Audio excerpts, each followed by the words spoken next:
മഞ്ഞുരുകിയതോടെ തെരഞ്ഞെടുപ്പ് പ്രചാരണ രംഗത്ത് കളം നിറയാൻ ഒരുങ്ങുകയാണ് കെ സുധാകരൻ. ഇരിക്കൂറിൽ മറ്റന്നാൾ സുധാകരൻ പ്രചാരണത്തിനിറങ്ങും. വീട്ടിലെത്തിക്കണ്ട കണ്ണൂർ മണ്ഡലം സ്ഥാനാർത്ഥി ടി ഒ മോഹനനെ സുധാകരൻ സ്വീകരിച്ചു. യുഡിഎഫിന്റെ ഏറ്റവും വേഗത്തിലുള്ള സ്ഥാനാർത്ഥി പ്രഖ്യാപനമാണ് ഉണ്ടായതെന്ന് വി ഡി സതീശൻ പറഞ്ഞു.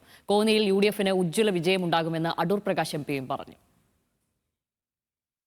മഴ പെയ്തൊഴിഞ്ഞതോടെ കോൺഗ്രസിലെല്ലാം പഴയതുപോലെ തന്നെ. കലാപക്കൊടി താഴ്ത്തിയ കെ സുധാകരൻ പാർട്ടിക്കൊപ്പമെന്നറിയിച്ചതോടെ പ്രവർത്തകരിലും ആത്മവിശ്വാസം.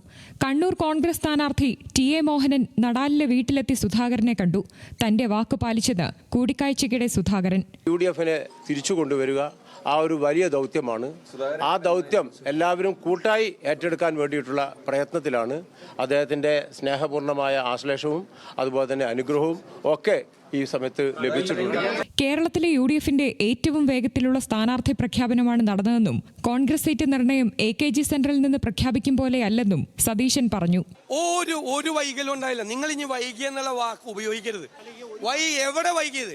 കോൺഗ്രസ് ചരിത്രത്തിൽ ഒരു തർക്കം ഉണ്ടായിട്ടില്ല. ഒരു തർക്കവും ഇത്രമാത്രം യുണൈറ്റഡായി ഇത്രമാത്രം ടീമായി നിന്ന ഒരു കാലവും ഉണ്ടായിട്ടില്ല എന്നാണ് ഞാൻ അഭിമാനത്തോടു കൂടിയാണ് പറയണത്. 48 മണിക്കൂർ കൊണ്ടാണ് ഇതെല്ലാം ചർച്ച പൂർത്തിയാക്കി മുഴുവൻ സ്ഥാനാർത്ഥികളെ തീരുമാനിച്ചിട്ട് ഞങ്ങൾ വരുന്നത്. കോൺഗ്രസ് നേതൃത്വത്തിനെതിരായ ഫേസ്ബുക്ക് പോസ്റ്റ് വിവാദത്തിൽ വിശദീകരണവുമായി അടൂർ പ്രകാശും രംഗത്തെത്തി. പാർട്ടിയുടെ തീരുമാനം വരാതിരുന്നതുകൊണ്ടാണ് FB പോസ്റ്റ് പിൻവലിച്ചതെന്നും പോസ്റ്റ് വീണ്ടും പങ്കുവച്ചെന്നും അടൂർ പ്രകാശ് പറഞ്ഞു.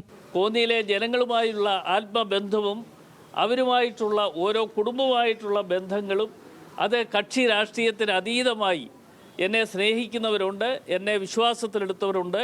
അവർക്ക് അവരുടെ മുമ്പിൽ ഞാൻ ആ FB പോസ്റ്റ് വീണ്ടും ഇട്ടിട്ടുണ്ട്. ആദ്യം തന്നെ ഇട്ടിരുന്നു. അപ്പോൾ അത് ഒരു ചെറിയ കൺഫ്യൂഷൻ വന്നു എന്നുള്ളത് കൊണ്ടാണ് പെട്ടെന്ന് പിൻവലിക്കാൻ ഞാൻ തീരുമാനിച്ചത്. അതിനകത്ത് മറ്റ് യാതൊരു വിധത്തിലുമുള്ള തെറ്റിദ്ധാരണകൾ നിങ്ങൾക്ക് ആർക്കും ഉണ്ടാകും. ഈ പാർട്ടിയുടെ തീരുമാനങ്ങൾ വന്നില്ല എന്നുള്ളത് കൊണ്ട് ആ തീരുമാനങ്ങൾ പൂർണ്ണമായി അത് ഉണ്ടാകട്ടെ എന്ന് കരുതിയാണ് അത് പിൻവലിച്ചത്. നാമനിർദ്ദേശ പത്രിക സമർപ്പണത്തിനുള്ള തിരക്കിട്ട നീക്കങ്ങളിലാണ് കോൺഗ്രസ് സ്ഥാനാർത്ഥികൾ. ദിവസങ്ങൾ മാത്രമുള്ള തെരഞ്ഞെടുപ്പ് പ്രചാരണ രംഗത്ത് അപശബ്ദങ്ങൾ ഒഴിവാക്കി ഒരേ ശബ്ദമുണ്ടാകണമെന്നാണ് കോൺഗ്രസ് നേതൃത്വത്തിന്റെ നിർദ്ദേശം. Political desk, news Malayalam.